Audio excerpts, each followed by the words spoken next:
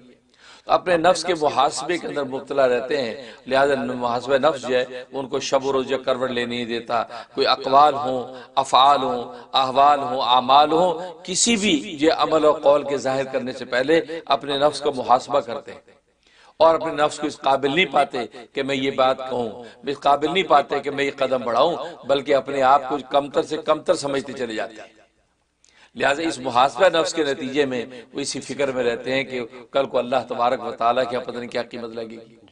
اور اپنے ایک ایک قول کی شب و روز جو ہے وہ اس کو پڑتال کرتے رہتے ہیں کہ یہ میں نے جو کام کیا اللہ اور اللہ کے رسول کے منشا کے مطابق تھا کہ نہیں۔ سونے سے پہلے اپنے پورے نفس کا محاسبہ کر کے سوتے ہیں تاکہ پتہ چلے کہ دن بھر کے اندر کیا کوتاہیاں ہوئیں، کیا غفلت ہوئیں، اور اللہ تبارک و تعالیٰ کے سامنے ہم کیا امید رکھیں۔ تو یہ محاسبہ نفس جو ہے یہ اس سے کبھی غافل نہیں ہوتے۔ اور تیسرا اس کے اندر یہ وصف یہ ہے کہ یہ طول عمل کو ترک کر دیتے ہیں، لمبی لمبی امیدیں نہیں باندھتے، یہاں تک کہ یہ اپنے ذاتی بڑے بڑے مکان نہیں بناتے، کیونکہ یہ سوچتے کہ ہمیں اگلے سانس کی بھی توقع نہیں ہے کہ اگلا سانس بھی آئے گا یا نہیں، یا جو سانس ہم نے اندر کھینچا تھا وہ سانس باہر نکلے گا یا نہیں۔ یعنی اس قدر یہ اپنی جو آخرت کا تصور باندھے رکھتے ہیں کہ وہ یہ کہتے ہیں کہ بس یہ کچا پکا گھر کوٹھا ہو جس پہ سر ڈھانپ لے انسان، اور خارجی جو انسان قدرتی آفات سے محفوظ رہے، اور بس اللہ تبارک و تعالیٰ کی بات میں لگا رہے۔ لہذا یہ تصور باندھ کے یہ طول عمل سے اعتراض کرتے ہیں کہ لمبی لمبی امیدیں نہیں باندھتے، اور یہ سوچتے ہیں کہ پتہ نہیں کب بلاوا آ جائے۔ یہاں تک کہ جب گفتگو کر رہے ہوتے ہیں ان کو یہ توقع نہیں ہوتی کہ یہ گفتگو سے میں فارغ ہوں گا، اور فارغ ہو کر جب مجھے اللہ کی عبادت کا بھی موقع ملے گا یا کسی مخلوق کی خدمت کا بھی موقع ملے گا یا نہیں، اور اس گفتگو کے دوران ہی اللہ تبارک و تعالیٰ کا بلاوا آ جائے۔ تو یہ تصور باندھ کے رکھتے ہیں جس کی وجہ سے طول عمل سے اعتراض کرتے ہیں، لمبی لمبی امیدیں نہیں باندھتے۔ یہ وجہ ہے کہ گھر مکان نہیں بناتے، بلکہ جیسا بھی کچا کوٹھا مل گیا، جیسے بھی ان کو جھونپڑا مل گیا، کم سے کم جیسا اسباب دنیا لے کے چلتے ہیں تاکہ ان کی نظر آخرت پر ہوتی ہے، کیونکہ یہ دنیا تو کٹ جانی ہے،